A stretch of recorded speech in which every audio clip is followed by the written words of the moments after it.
S, ನಿಮಗೆ ಹೊರಗಡೆ ಬಂದ ನಂತರ ಮನೇಲಿದ್ದಂತಹ ಸ್ನೇಹಿತರು ಯಾರ್ಯಾರೆಲ್ಲ ಮಾತಾಡಿದ್ರು, ವಿಶ್ ಮಾಡಿದ್ರು, ಜೊತೆಗೆ ನಿಮ್ಮ ಗೆಲುವಿಗೆ ತುಂಬ ಒಂದು ಮೆಮೊರಬಲ್ ಅಂದರೆ ಮರೆಯಲಾರದಂಥ ವಿಷಯ ಅಂತಂದರೆ ಯಾರ್ದಾಗಿತ್ತು ಅಂತ? ಅಯ್ಯೋ ಅಣ್ಣ, ಅದು ಹೇಳಲೇಬೇಕು ನಿಮಗೆ.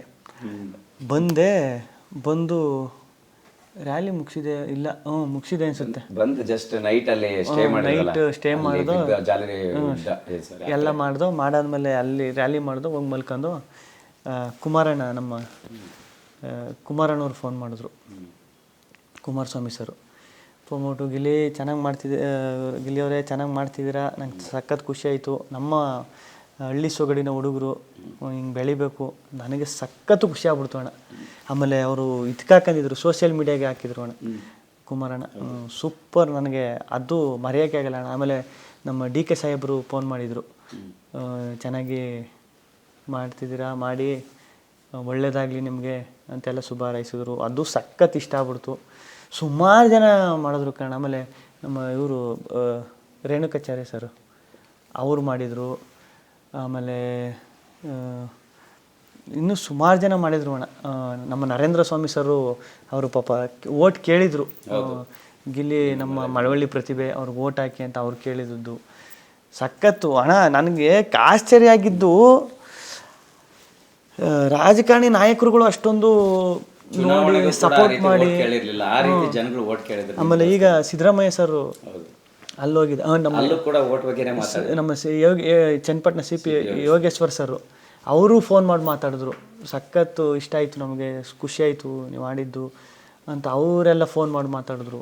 ನನಗೆ ಇದು ನಿಜನ ಸುಳ್ಳ ಕನಸ ನಂಬಿಕೆ ಆಯ್ತಿಲ್ಲ ಕಾರಣ, ಅಷ್ಟೊಂದು ಖುಷಿ ಆಗ್ಬಿಡ್ತು. ಅಂದರೆ ಈಗ ನಮ್ಮ ಇಂಡಸ್ಟ್ರಿಯವರು ಅದು ಸಖತ್ ಖುಷಿ.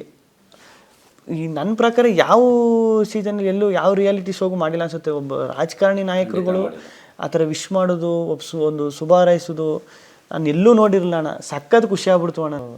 ಎಸ್, ನೀವು ಹೇಳ್ತಾ ಇದ್ರಿ ಸ್ಕೂಲಲ್ಲಿ ಏನಾಗ್ತೀಯ ಅಂತ ಕೇಳಿದಾಗ ವರ್ಷಕ್ಕೊಂದೊಂದು ಹೇಳ್ತಾ ಇದ್ದೆ ಸರ್ ಅಂತ. ಒಂದ್ಸರಿ ಪೊಲೀಸ್ ಆಗಬೇಕು ಅಂತ ಇದ್ದೆ, ಇನ್ನೊಂದು ಸರಿ MLA ಆಗ್ಬೇಕಂತ ಇದ್ದೆ, ಇನ್ನೊಂದು ಸರಿ ರೌಡಿ ಆಗ್ಬೇಕಂತ ಇದ್ದೆ ಅಂತ. ಏನಾಗಬೇಕಂತ ಕನಸುಗಳು ಶುರು ಆಗ್ತಿತ್ತು. ಅವಾಗ ಹೇಳ್ತಾ ಇರುವಂಥ ಉದ್ದೇಶ ಏನಾಗಿತ್ತು ಅಂತ ಅಂದರೆ ಅವಾಗ ಸಿನಿಮಾ ಹುಚ್ಚು ಜಾಸ್ತಿ ಅಣ್ಣ. ನಮ್ಮ ಮನೇಲಿ TV ಇರಲ್ಲ, ಬೇರೆ ಮನೇಲಿ TV ನೋಡು ಅಷ್ಟು. ಅಂದರೆ ಅವರು ಯಾರ ಮನೇಲಿ TV ಇರ್ತದೆ, TV ಸೌಂಡ್ ಕೇಳಿಸ್ತಾ ಇರ್ತದೆ, ಅವ್ರ ಮನೆಗೆ ಹೋಗೋದು TV ನೋಡೋದು, ಈ ಥರ ಅಣ್ಣ. TV ಹುಚ್ಚು ಜಾಸ್ತಿ ಅವಾಗ. ಈಗ ಒಂದು ಸಿನಿಮಾ ಯಾವುದೋ ಒಂದು ರೌಡಿಸಮ್ ಸಿನಿಮಾ, ನಾನು ಹಿಂಗೆ ಆಗಬೇಕು, ಅವ ಮೇಂಟೈನ್ ಮಾಡಬೇಕು. ಪೊಲೀಸ್ ಸಿನಿಮಾ ನೋಡಿದ್ರೆ ನಾನು ಪೊಲೀಸ್ ಆಗಬೇಕು, ಈ ಥರ ಅವಾಗ ಎಲ್ರಿಗೂ ಇರ್ತದೆ ಅಣ್ಣ. ಅದು ನಾರ್ಮಲಾಗಿ ಅನಿಸೋದು. ಸ್ಟ್ರಾಂಗಾಗಿ ನಾನು ಹಿಂಗೆ ಸಿನಿಮಾ ಈ ಫೀಲ್ಡ್ಗೆ ಬರಬೇಕು ಅಂತ ಅನಿಸಿದ್ದು ಕಾಲೇಜಿಗೆ ಬಂದಾಗಲೇ. ಎಸ್, ಪರ್ಟಿಕ್ಯುಲರ್ ಆಗಿ ಈಗ ಒಂದು ಅಂದರೆ ಈಗಿರುವಂಥ ಸವಾಲು, ಹೊಸ ಹೆಜ್ಜೆ ಇಡ್ತಾ ಇದ್ದೀನಿ ಅನ್ನುವಂಥ ಒಂದು ಸೋಷಿಯಲ್ ಮೀಡಿಯಾದಲ್ಲಿ ಪೋಸ್ಟ್ ಮಾಡಿದಿರಿ. ಗಿಲ್ಲಿಯವರ ಈಗಿನ ಹೊಸ ಹೆಜ್ಜೆ ಏನು, ಗುರಿ ಏನು, ಕನಸುಗಳೇನು? ಯಾಕಂತಂದರೆ ಈಗ ಸಾಕಷ್ಟು ಅವಕಾಶಗಳಿದೆ, ಸಿನಿಮಾ ನಟ ಆಗಬೇಕನ್ನುವಂಥ ಆಲೋಚನೆ ಮಾಡಿದಿರಿ. ನಟ ಅಂದರೆ ಈ ವಿಷನಲ್ಲಿ ನೀವು ಕಂಡಂಥ ಕನಸು ಯಾವ ಹಂತಕ್ಕೆ ಅಂತ? ಅಣ್ಣ, ನಟ ಆಗಬೇಕು ಅಂತ ಐತೆ ಅಣ್ಣ ನಿಜವಾಗ್ಲೂ.